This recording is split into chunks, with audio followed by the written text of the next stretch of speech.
स्वागत है आप सभी का। मैं हूं आपके साथ नैना यादव। पाकिस्तान कई टुकड़ों में बटेगा, ये पहले से ही तय था क्योंकि बंटवारे की रेखा शुरू से ही विवादों में रही और आज वही सीमा रेखा युद्ध की दस्तक दे रही है। ऐसा हम क्यों कहते हैं? दरअसल आज बीएलएफ ने 6 पाकिस्तानी सैनिकों को ढेर कर दिया, यानी कि अब पाक का बंटवारा होता हुआ नजर आता है क्योंकि बीएलएफ जो बलूचिस्तान आर्मी का एक हिस्सा है, उसने एक बार फिर से हमले को अंजाम दिया है। अब 1947 में पाकिस्तान का बंटवारा हुआ धर्म के आधार पर। आज उसी धर्म के सहारे पाकिस्तान के अंदर विद्रोह हो रहा है। शाहबाज मुनीर पर वहां के आवाम के नरसंहार के आरोप लग रहे हैं। वहीं पाक के कुछ हिस्सों में सीमा और संस्कृति पर बगावत शुरू हो चुकी है।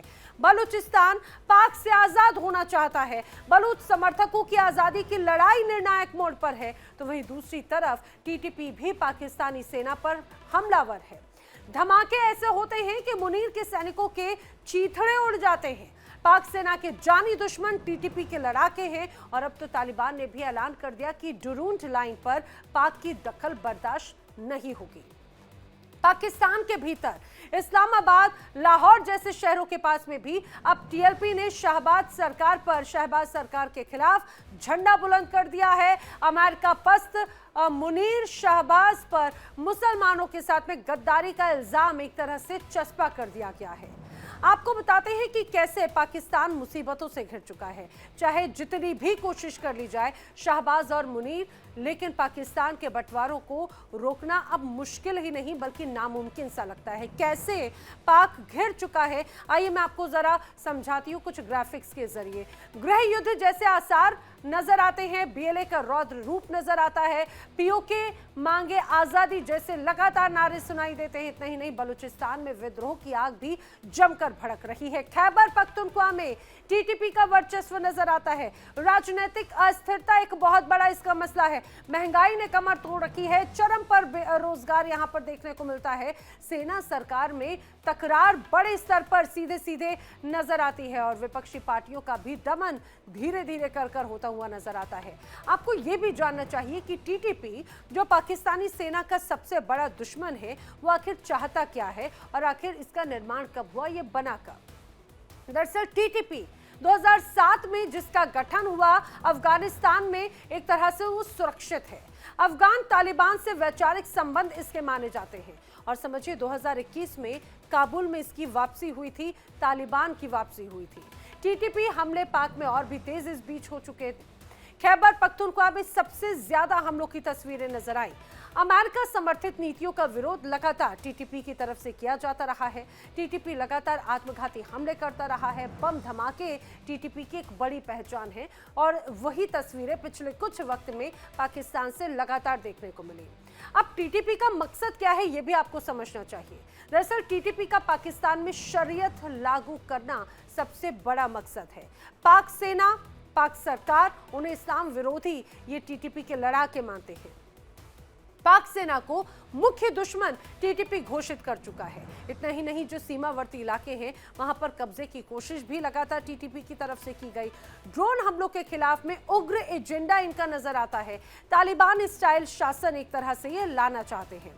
समझिए, इसमें शिक्षा, महिलाओं की आजादी का विरोध बड़े स्तर पर इनकी तरफ से किया जाता रहा है और ईसाई, शिया और सिख समुदाय इनके हमेशा से निशाने पर रहे हैं। पाक सरकार से अलग इस्लामी राज्य की मांग टीटीपी लगातार करता रहा है, तो ये टीटीपी की मुख्य मांगे रही हैं। लेकिन अब आप इसको इस रूप में भी समझिए कि एक तरफ टीटीपी, दूसरी तरफ बलूचिस्तान का बीएलएफ जो फ्रंट है, सीधे सीधे बलूचिस्तान लिबरेशन फ्रंट, अब उसकी तरफ से आज बड़े हमले की तस्वीर नजर आई और बड़े हमले के बाद में ये कहा जाए पाकिस्तान की सेना को उन्होंने निशाना बनाया। और अब बार बार सवाल यही खड़े होते हैं कि क्या पाकिस्तान अब खंड खंड होने की कगार पर आ चुका है? पाकिस्तान विद्रोहियों के विरोध को रोकने में अब क्या असफल हो रहा है? मुनीर के पाले हुए सांप अब शहबाज सरकार को डस रहे हैं क्या? ये वो तमाम सवाल हैं जिन्हें जानने की हम कोशिश करेंगे। मेरे साथ में खास मेहमानों का जो पैनल जुड़ रहा है, मैं आइए आपको उनसे मिलवाती हूँ। मैं आपको बता दूं कि मेरे साथ में इस दौरान जो खास मेहमानों का पैनल जुड़ रखा है, रिटायर्ड मेजर जनरल डॉक्टर जेके बंसल जी रक्षा विशेषज्ञ के तौर पर मेरे साथ में जुड़ रखे हैं, आपको नजर आ रखे हैं। रिटायर्ड कर्नल संजीव मलिक जी बतौर राजनीतिक विश्लेषक मेरे साथ में जुड़ रखे हैं। Retired major doctor Ali Shah बतौर रक्षा विशेषज्ञ हमारे साथ में जुड़ रखे हैं, और जल्द ही मेरे साथ में पाकिस्तान से पत्रकार भी जुड़ेंगे, उनसे भी आपको मुलाकात करवाऊंगी। फिलहाल आप सभी का बहुत बहुत स्वागत है इस चर्चा में। मैं शुरुआत संजीव मलिक जी आप ही से करना चाह रही हूं। जिस तरह से लगातार बड़ी अस्थिरता का दौर पाकिस्तान में नजर आ रहा है, अब बीएलए के बाद बीएलएफ भी सक्रिय है, हमला किया, क्या ये जो अलग अलग विरोधी गुट हैं और विद्रोह है, क्या पाकिस्तान उसको समझने में और शांत कराने में असक्षम नजर आता है क्या? थैंक यू नारा ma'am for inviting me, and सभी पैनलिस्ट को मेरा नमस्कार। नैना मैम देखिए, ये पाकिस्तान जो खेल रहा है ये उसी की राजनीति का, उसी की रणनीति का, जो उनके लिए वो समझते थे कभी हमारे लिए बहुत दूर का मील का पत्थर साबित होगा, ये उसका रिजल्ट है। मैं आपके प्रोग्राम में भी आता रहा हूँ और ये कहता रहा हूँ कि तक पाकिस्तान बहुत दूर नहीं है गृह युद्ध से, और गृह युद्ध की जब स्थिति आती है ना, उसके बहुत सारे कारण इकट्ठे होते हैं, कोई एक कारण नहीं होता है। अब आते हैं, चलो मैं उसको अलग रखता हूं, अब मैं आता हूं कि पाकिस्तान घिर कैसे गया है। देखिए, पाकिस्तान ने जो बीज बोए थे, जो उसने बबूल के पेड़ लगाए थे कभी, और जिनको समझ रहा था कि मेरे लिए ये बबूल के पेड़ बड़ा अच्छा फसल साबित होंगे, वो उसने टारगेट किया था भारत को।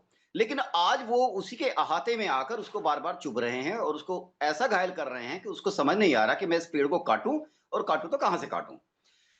टीटीपी हो या तालिबान हो या फिर उनका बलूचिस्तान लिबरेशन आर्मी हो या बलूचिस्तान लिबरेशन फ्रंट हो, बलूचिस्तान को मैं 5-6 दिन पहले मेरा अपना आकलन ये था कि बलूचिस्तान की तरफ से जो एलिमेंट्स है वो वेट कर रहे हैं बर्स्ट होने का।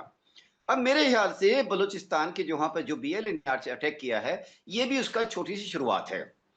पाकिस्तान ने जो अपने अहाते में जो सांप पाले थे, अब वो छोटे सांप के बच्चे हैं ना, वो सपोले, वो आज बहुत बड़ा नाग और बहुत बड़े अजगर का रूप धारण कर चुके हैं, इनको निकलने के लिए तैयार है। इन्होंने कभी ध्यान नहीं दिया कि अपने घर को सुधारें। अपनी फॉरेन पॉलिसी में इन्होंने टेररिज्म को लाया, अपनी फॉरेन पॉलिसी में इन्होंने धर्म को लाया। मैम एक चीज बताओ, जब भारत का विभाजन हुआ, हमने इनको एक वो टुकड़ा दिया जिसको बेसिकली जो मेनली पंजाब था, सिंध को और बलूचिस्तान को उन्होंने बाद में अपने साथ अनेक्स किया। बलूचिस्तान तो आना भी नहीं चाहता था कभी इनके साथ, लेकिन चलो जैसे भी किया इन्होंने, जो चीज धर्म के आधार पर विभाजित हुई है, क्या आपको लगता है कि वहां कभी शांति आ सकती है?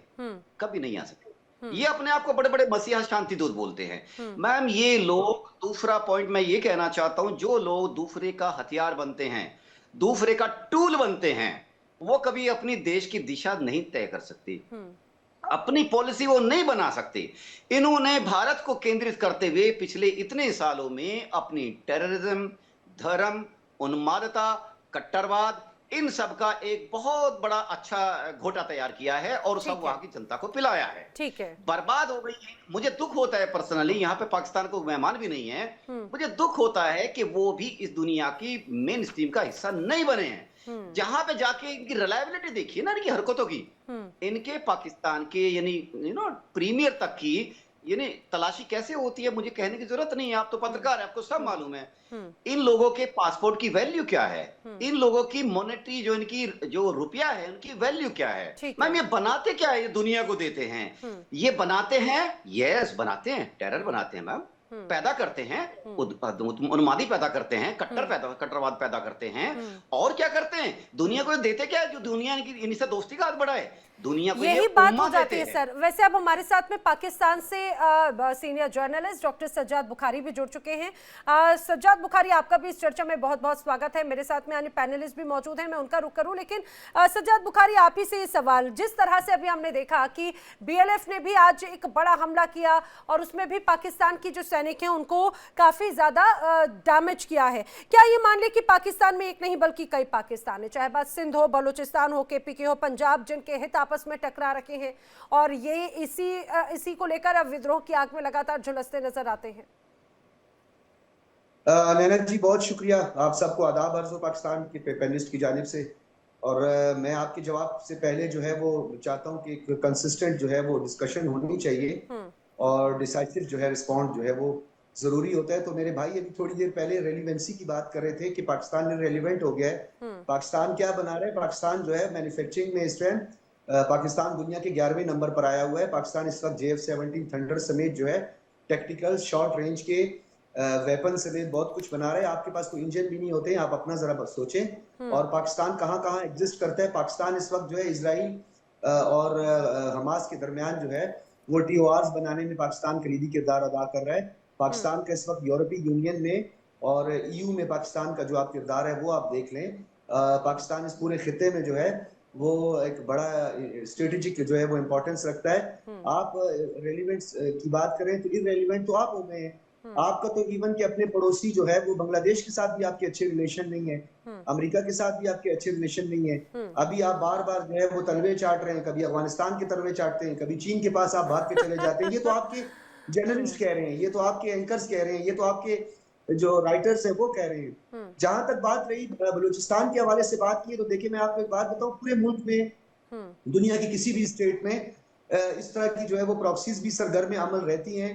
पूरी दुनिया में ये सब कुछ होता है। आपकी तो 22 से ज्यादा स्टेट्स में इस वक्त सेपरेटिस्ट मूवमेंट चल रही है। लद्दाख का भी हालिया वाकया, मिजोरम, नागालैंड वगैरह के वाकयात आप देखते हैं। हमारे यहाँ इस तरह की कोई भी चीज नहीं है। आपके मामलात का मुकदमा जो है वो तो अक़वाम मुत्तहिदा की टेबल पर पड़ा है, सिक्योरिटी काउंसिल की टेबल पर पड़ा हुआ है। हमारे यहाँ तो कोई भी हमारा मुकदमा किसी UN की किसी फोरम पे, किसी जेनोसाइड वॉच पे, किसी जो है इंसानी हकूक की काउंसिल में हमारा मुकदमा नहीं पड़ा हुआ। हमारा जो है वो छोटे मोटे मामलात हैं, कबायली इश्यूज भी बहुत सारे बीच में हैं। तो सिब्बी में जो है वो एक दहशतगर्दी का अलमनाक वाकया हुआ था जिसमें 5 जो फितनतुल हिंदुस्तान थे उनको जो है वासिले जहन्नम किया गया है। उनको उनका वीजा और टिकट जारी कर दिया है जहन्नम का। तो ये जहन्नम के टिकट और वीजे जो है वो हमारी फोर्सेस जारी करती रहेंगी। इंटेलिजेंस बेस्ड ऑपरेशन और क्लियरेंस ऑपरेशन भी जारी है। और आपको भी अच्छी तरह पता है, चाहे BLF हो, BLA हो, BRA हो, या जितनी भी सेपरेटिस्ट मूवमेंट्स सो कॉल्ड जो हैं उनके वो आप लोग आका बने हुए हैं उनके, वो वहीं पे आते हैं, पता नहीं कोई राम वाम करते रहते हैं, वहीं पे जो है सजदा नगू होते हैं। तो मैं ये समझता हूँ कि पाकिस्तान जो है वो हमेशा की तरह आज भी मैं आपके साथ वही बात करूंगा कि हम ये चाहते हैं, हमारी ये ख्वाहिश है, ये हमारी मंशिया है, ये हमारी आइडियोलॉजी है कि हम नेबर कंट्रीज के साथ जो है अफवाम तफहीम से मामलात को आगे बढ़ाना चाहते हैं, हम इकट्ठे रहना चाहते हैं। देखिए हमारी भाषा कितनी आपस में मिलती है। अब हम गुफ्तगू कर रहे हैं, कितनी अच्छी गुफ्तगू हो रही है। मुझे लगता है कि देखिए अब आपको अब आज आपत्ति नहीं होनी चाहिए। आप अक्सर ये कहते हैं कि आपको बोलने का मौका नहीं दिया जाता। आपने भले जितने भी मिसफैक्ट्स आपने पेश किए, लेकिन फिर भी मैंने आपको यहाँ पे आज पूरा मौका दिया बगैर किसी इंटरव्यू के। अब आपने बात कही, सुनिए अब मैं बताती हूँ। आपने कहा आपके जो राज्य हैं वो उसमें से 22 राज्य जो हैं अलग होना चाहते हैं। 28 राज्यों में से 22 राज्यों को आप अलग करना चाहते हैं। 8 यूनियन टेरिटरीज को अभी मैं नहीं काउंट करी। आखिर कौन कौन से राज्य, क्या गुजरात अलग होना चाहता है, राजस्थान अलग होना चाहता है, मध्य प्रदेश अलग होना चाहता है, कौन सा राज्य? आपने जम्मू कश्मीर में ऐसे हालात पैदा करने की कोशिश की। वहां की आवाम तो बार बार कहती रही है कि भैया हमें पाकिस्तान के साथ नहीं जाना। जो दहशतगर्दी फैलाने की कोशिश की जाती रही है ना, अब आप जाकर देखिए।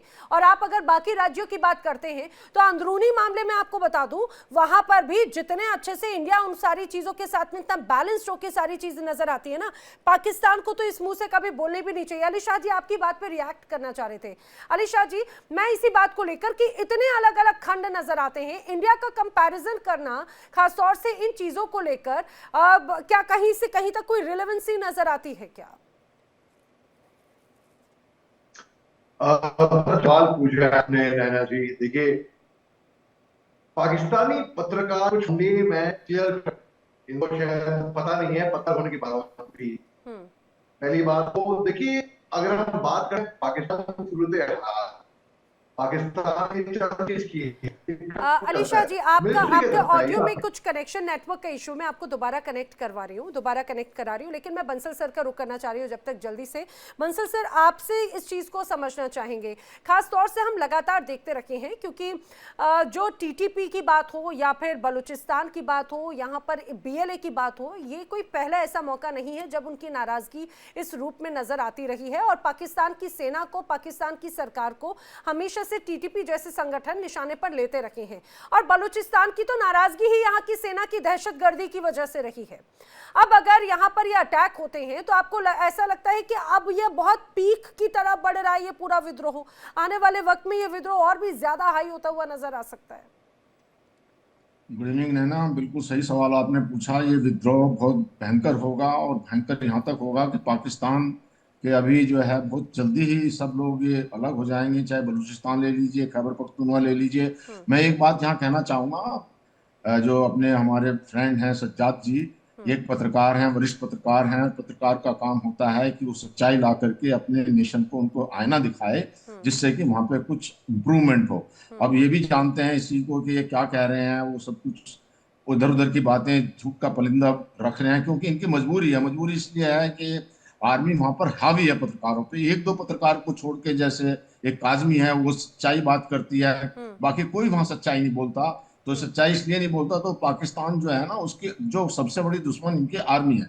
आर्मी जो है इनको डर दिखा दिखा करके अपना जो वहाँ के जो जनरल हैं वो पैसा लूटते रहते हैं, बाहर विदेशों में भेजते रहते हैं। निकम्मी आर्मी है। और एक जो है बहुत ही अपने ही लोगों पर, चाहे बलूचिस्तान ले लीजिए, खैबर पख्तूनख्वा ले लीजिए, उनके ऊपर में ये जुर्म ढालते हैं और उनके साथ में अन्याय होता है। उनका कोई मार्जिनलाइजेशन है पॉलिटिक्स में, उनको कोई सुविधाएं नहीं है। और पीओके में सबसे ज्यादा बिजली पैदा होती है, उनको बिजली नहीं देते। और दूसरे देशों को खनन करा करके, चाइना को ले लो, अमेरिका को, अपने देश की जो संपत्ति है थोड़ी बहुत, जो भी खास करके बलूचिस्तान में जिसकी जो 43% एरिया है, और वहाँ बहुत सारे खनिज पदार्थ हैं और उनकी गुर्बत है उनके अंदर। तो इन सब बातों को देखते हुए वहाँ की जो जो लोग हैं उन्होंने अपने हथियार उठा लिए हैं, और बलूचिस्तान तो बहुत अब बुरी तरह से इनको मार रहा है। और जब से सिंदूर हुआ है तो उनकी कुछ फौजें जो वहां पे थी वेस्टर्न सेक्टर में, वो आ गई हैं इंडिया की तरफ। तो तब से आप देखिए वो धड़ाधड़ बढ़ते जा रहे हैं, इनकी चौकियों पर कब्जा कर रहे हैं, इनके जो है उसको मार रहे हैं जवानों को। और जो ये बात कर रहे हैं अभी, जो टीटीपी ने इनके जवानों को मार करके उनकी जो वर्दियां हैं उनको चौराहे पे लटकाया है, उनको बोला है कि ये अभी। और सर आज भी धमकी आ गई उनकी तरफ से, तो जी आज भी धमकी आ गई अफगानिस्तान की तरफ से, तालिबान हाँ की बिल्कुल, तरफ वो से। तो देंगे ही। देखिए टीटीपी को, इनको ये है ना, टीटीपी जो जिसको इन्होंने पाला है वो 2007 से है। वो ये कहते हैं पाकिस्तान ने और इनकी गवर्नमेंट ने बिट्रे किया है इस्लामिक को, और इन्होंने अमेरिका का साथ दिया। बेसिक चीज तो ये है। और जब से जो इन्होंने अफगानिस्तान बना, तो इनके 3 चीजें ये समझते थे। एक तो ये सोचते थे कि टीटीपी को या तालिबान को वो भारत के अगेंस्ट यूज करते रहेंगे, जो कि अभी भारत का मित्र हो गया, क्योंकि भारत ने हमेशा उनका भला चाहा। दूसरा ये चाहते थे कि अफगानिस्तान जो है वो तालिबान जो टीटीपी को कंट्रोल कर लेगा, टीटीपी को उल्टा सपोर्ट हो रहा। और तीसरा ये चाहते थे कि डूरन लाइन को मान्यता दी जाएगी। तो उनमें तीनों चीजें नहीं हुई, तो इनका जो भ्रम था, और भ्रम करके इन्होंने जो उसको, जो तालिबान को सबसे वो कहते थे, खान साहब जी जो इनके प्राइम मिनिस्टर थे, कहते हैं मैं आपका सफीर हूँ पूरे दुनिया में, मैं आपका जो है एक सफीर, आपको मान्यता दिलाने के लिए। तो इस प्रकार की जो बातें होती थी, और जो जाके इनके जो आईएसआई के हेड थे वहां जाके चाय पीते थे। तो इस प्रकार से जिस तालिबान को इन्होंने किया था उसके साथ धोखा किया। जब तालिबान में जो परेशानी थी, वहां उनको मदद की जरूरत थी, जब भारत यहाँ से मदद भेजता था, इन्होंने ट्रक नहीं जाने दिया उनके पास में। तो जब इनकी ऐसी अपने, और जो बात करते हैं धर्म के नाम पर, और धर्म के नाम पर तो वो जो जो इनके मुनीर साहब हैं वो कहते हैं कि ये धर्म के नाम पर बना है, और आया उनके उसकी पूरा उसकी बना हुआ है ये आयतों पर। अब वही टीटीपी इनको सिखा रही है कि भाई आप तो इस्लामिस्ट है ही नहीं। वह इस्लामिस्ट इसलिए नहीं है कि इस्लाम के अंदर में कोई इलेक्शन नहीं होता, और हम यहाँ शरिया कानून लगा कर रहेंगे और यहाँ ये इस्लामिक स्टेट बनाएंगे। तो उनके मंसूबे बड़े घातक हैं, और वो इस तरह से देखते हैं। पीओके के में रोज वहां पे जो है डेमोन्स्ट्रेशन होते हैं, विद्रोह होता है। तो जल्द ही अब पाकिस्तान से ये सब अलग हो जाएंगे। अगर पाकिस्तान को अपने आप को संभालना है तो इनको अपना जो है इकोनॉमी को ठीक करना पड़ेगा। और जो हमको बात बता रहे हैं ये सब जगह, अब ये इनके जो है प्राइम मिनिस्टर खुद कहते हैं कि जब हमें शर्म आती है, हम कहीं जाते हैं तो लोग ये समझेंगे पैसे मांगने आ रहे हैं। और जबकि भारत एक 4th लार्जेस्ट इकोनॉमी है, हमारी जो है सेकंड लार्जेस्ट और 3rd कैपेबल सेना है। पाकिस्तान कहीं हमारे साथ में ठहरता नहीं है, और ये उठा के जो है हमको शिक्षा दे रहे हैं। और जो बातें करने को तो कुछ भी कह देंगे, जो मर्जी कहते रहे, लेकिन एग्जैक्टली सर, यही बात हो जाती है कि कई बार मिसफैक्ट्स इस रूप में आ जाते हैं। अब मैं अलीशाह जी का रुख करना चाह रही हूँ। अलीशाह जी, आ रही हूँ सज्जाद जी, एक बार अलीशाह जी का रिएक्शन, क्योंकि उस समय पहले मैं उनसे बात नहीं कर पाई थी। अलीशाह जी, पहले भी वही बात आप कह रहे थे, बार बार इंडिया को लेकर कंपैरिजन या इंडिया को लेकर टारगेट। अगर मुझे लगता है कंपैरिजन करें बहुत अच्छी बात है, मैं तो चाहती हूँ कि भाई हमारे पड़ोसी मुल्क उसी रूप में आगे बढ़े। और